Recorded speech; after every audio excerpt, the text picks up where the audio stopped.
എല്ലാവർക്കും സ്വാഗതം. പുതിയൊരു പ്രൊമോ വന്നിട്ടുണ്ട്. നല്ല നല്ല കിടുക്കാച്ച് പ്രൊമോയാണ്. നമുക്ക് പ്രൊമോ റിവ്യൂയിലേക്ക് കിടക്കാം. അപ്പോൾ ബാലേന്ദ്രനോട് സംസാരിക്കുമ്പോൾ സ്റ്റാൻലി പറയുന്നുണ്ട് അലീനെ ഒന്ന് കാണണമെന്ന്. അതുകൊണ്ട് തന്നെ ബാലേന്ദ്രൻ അലീനയെ കൂട്ടി ബാലേന്ദ്രൻ്റെ ടെക്സ്റ്റൈൽസിലോട്ട് ചെല്ലുക കേട്ടോ. അവിടെ ചെന്നിട്ട് അലീനയോട് ഇഷ്ടമുള്ള ഡ്രസ്സുകളൊക്കെ എടുത്തോളാൻ പറയുന്നു. അന്നേരം അവിടെ ഉണ്ട് സ്റ്റാൻലി അലീനയെ കാണുന്നുണ്ട്. അലീന പോലും അറിയാതെ സ്റ്റാൻലി അലീനയെ കാണുന്നു. അത് ബാലേന്ദ്രൻ ശ്രദ്ധിക്കുന്നുണ്ട്. ബാലേന്ദ്രൻ പറഞ്ഞിട്ടാണ് സ്റ്റാൻലി അവിടെ വന്നത്.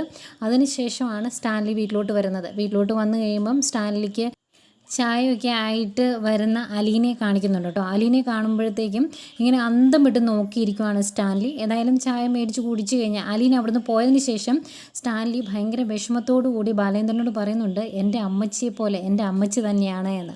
ശരിക്കും സ്റ്റാൻലിയുടെ അമ്മച്ചിയുടെ ഷേപ്പാണ് അലീനയ്ക്ക്. അതുപോലെ സ്റ്റാൻലിയുടെ ഒരു മകളുടെ ചായയും അലീനയ്ക്കുണ്ട്. ആ മകളുടെ പേര് ടാനിയ എന്നാട്ടോ. നോവലിൽ അങ്ങനെയാണ് കൊടുത്തേക്കുന്നത്.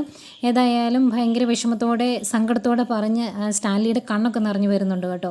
പിന്നീട് അവിടുന്ന് യാത്രയാകുവാണല്ലോ അലീന. അതുകൊണ്ട് തന്നെ എല്ലാവരോടും യാത്ര ചോദിക്കണം, പ്രത്യേകിച്ച് മുത്തശ്ശിയോട് യാത്ര ചോദിക്കണം. പിന്നെ സ്വന്തം പെറ്റമ്മയല്ലേ വൈജയന്തി കണ്ട് യാത്ര ചോദിക്കാനായിട്ട് കടപ്പാട്ടൂരിലേക്ക് വരുന്നുണ്ട്. കൊണ്ടുവരുന്നത് മനുവാണ്.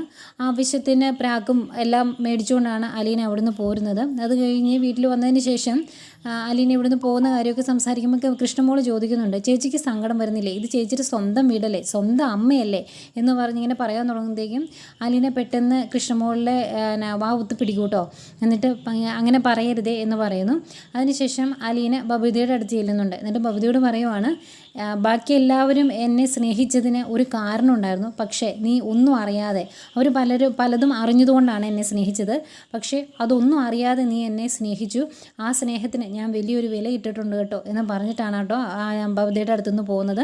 അതൊക്കെ കേൾക്കുമ്പോഴേക്കും ബബിതയ്ക്കും ഭയങ്കര സങ്കടം വരുന്നുണ്ട്. അതുപോലെ എന്തൊക്കെയോ സംശയങ്ങളും ഒക്കെ വരുന്നുണ്ട് ബബിതയുടെ മുഖത്ത്. എന്തായാലും നല്ലൊരു പ്രൊമോ ആയിരുന്നു. ഇനി അങ്ങോട്ടുള്ള എപ്പിസോഡുകളെല്ലാം സൂപ്പറായിരിക്കും.